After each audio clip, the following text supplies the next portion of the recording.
Welcome to பெரியம்மா சமையல். வாங்க, இன்றைக்கி நம்ம எண்ணெய் கத்திரிக்காய் குழம்பு வைக்க போகிறோம்.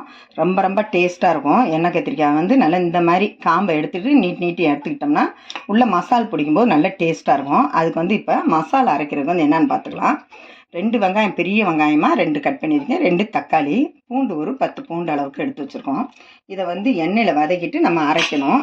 அதுக்கு தாளிக்கிறதுக்கு வெந்தயம், கடுகு, உளுந்தம்பருப்பு, குழம்பு தூள் ஒரு 2 ஸ்பூன் எடுத்து வச்சுருக்கோம். தனி மிளகாத்தூள் 1 ஸ்பூனு, தேங்காய் ஒரு 3 ஸ்பூன் அளவுக்கு. தாளிக்கிறதுக்கு சின்ன வெங்காயம் ஒரு 10 வெங்காயம், பச்சை மிளகா 2, கருவேப்பிலை. இப்போ வதக்கிடலாம்.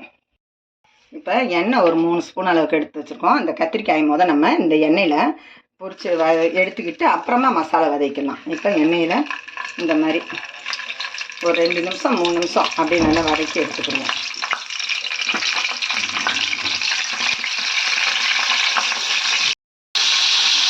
நல்லா ஒன்று போல் நம்ம பிரித்து வதக்கிட்டோம்னா அந்த எண்ணெயில் ஒரு 10 நிமிஷம் நல்லா வதங்கிடுச்சுன்னா நல்லாயிருக்கும். நல்லா இன்னும் ஒரு நிமிஷம் நல்லா வதங்கி வந்துடுச்சு. இன்னும் ஒரு நிமிஷம் வதக்கி எடுத்துக்கலாம்.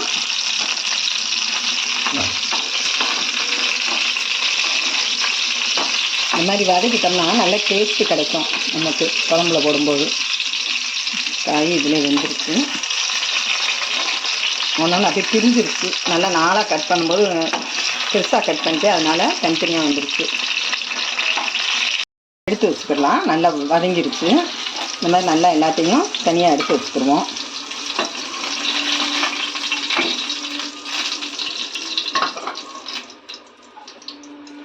எண்ணெயிலே நம்ம இது மசாலுக்கு வதக்கிக்கலாம். நம்ம கத்திரிக்காய் வதக்கின எண்ணெயிலே மசாலாவுக்கு நல்லா ஒன்று போல் வதக்கி எடுத்துக்கிடுவோம். அதில் பூண்டும் சேர்த்துக்கலாம். மசாலாவுக்கு இந்த மாதிரி வதக்கிடுவோம்.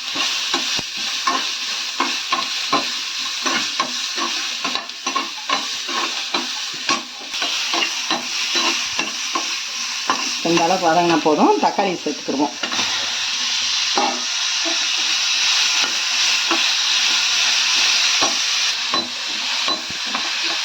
நல்லா வதக்கிடுவோம். இப்படி வதக்கி செய்யும்போது குழம்பு ஒரு டேஸ்ட்டு கொடுக்கும். அதனால தான் நம்ம இது எல்லாத்தையும் வதக்கிடுவோம்.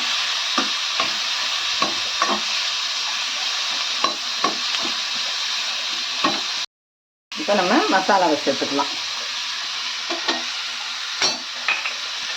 தனி மிளகாத்தூள் 2 பத்து கட்டினா போதும்.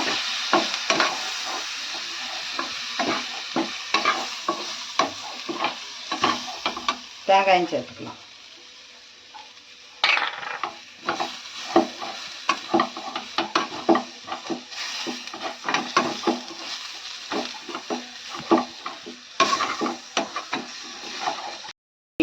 சூட்லேயும் ஒரு 2 நிமிஷம் அப்படியே வச்சு கிண்டி விட்டுக்கணும்.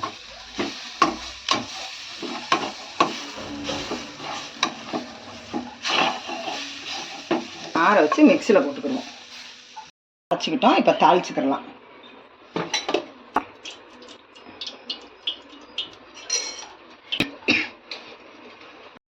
இந்த குழம்புக்கு எண்ணெய் தான் நமக்கு அதிகம். அதனால எண்ணெய் நிறையா ஊற்றிக்கலாம். இப்போ கடுகு போட்டுக்கலாம்.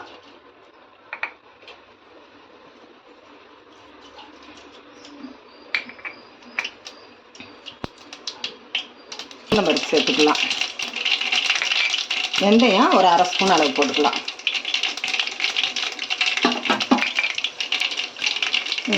சின்ன வெங்காயமும் பச்சை மிளகா 2 சேர்த்துக்கணும். கருவேப்பிலை ஒரு கொத்து போட்டுருவோம்.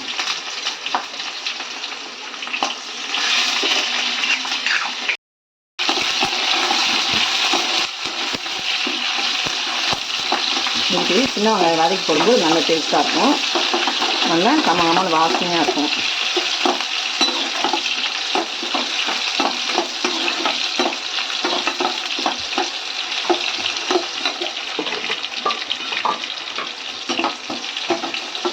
இப்போ மசாலா சேர்த்துக்கிறதுல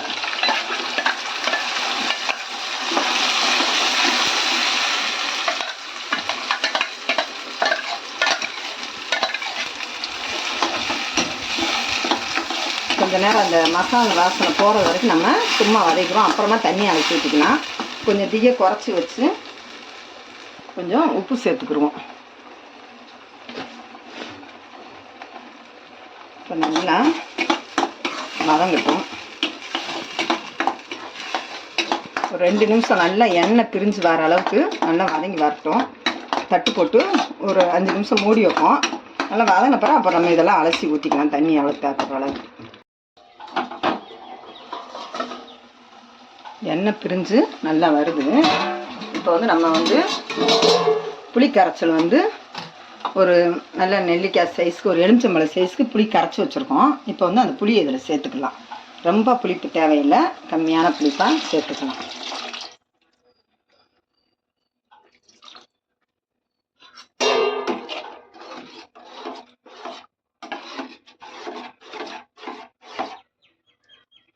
இந்த அளவுக்கு இருந்தால் போதும். கெட்டியாக வேணால் நம்ம கெட்டியாக வச்சுக்கலாம், இல்லை நமக்கு தண்ணியாக வேணால் அதுக்கு தண்ணி சேர்த்துக்கலாம். இப்போ நான் இந்த அளவுக்கு கெட்டியாகவே நான் வச்சுக்கிறேன். நல்லா ஒரு 2 கொதி வந்த பிறகு நம்ம அப்புறமா கத்திரிக்காயை சேர்த்துக்கலாம்.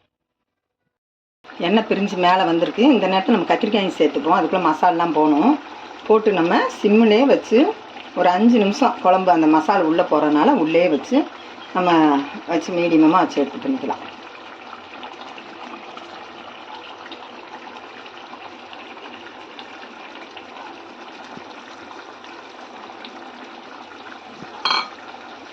ஒரு மூடி போட்டு லைட்டாக மூடி வச்சுக்கிடுவோம். பிரிஞ்சு வந்துருச்சு. இப்போ 1/2 ஸ்பூன் நம்ம அந்த புளிப்பு இருக்கிறதுக்கு ஒரு நாட்டு சக்கரை இந்த அளவுக்கு சேர்த்துக்கிறோம். கொஞ்சம் டேஸ்ட் நல்லா கிடைக்கும் நமக்கு. இந்த அளவுக்கு போதும். இதை வந்து ஒரு கலரி விட்டுக்கலாம். நல்லா வாசனையாக இருக்குது.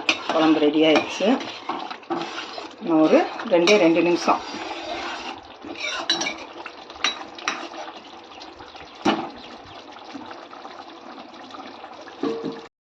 குழம்பு ரெடி ஆயிடுச்சு. மணக்க எண்ணெய் கத்திரிக்காய் குழம்பு நல்லா கெட்டியாக நல்லா எண்ணெய் பிரிஞ்சு வந்து இறக்கிடும். நல்லா இந்த அளவு கெட்டியாக இருக்குது. நம்ம இறக்கிடலாம். குழம்புன்னு படிக்கலாம். எண்ணெய் கத்திரிக்காய் குழம்பு ரெடி ஆயிடுச்சு. மணக்க இதே மாதிரி வீட்டில் நீங்கள் ட்ரை பண்ணி பாருங்கள். அந்த வீடியோக்கு ஒரு லைக் போட்டுருங்க. பெரியம்மா சமையலுக்கு ஒரு சப்ஸ்கிரைப் பண்ணிடுங்க.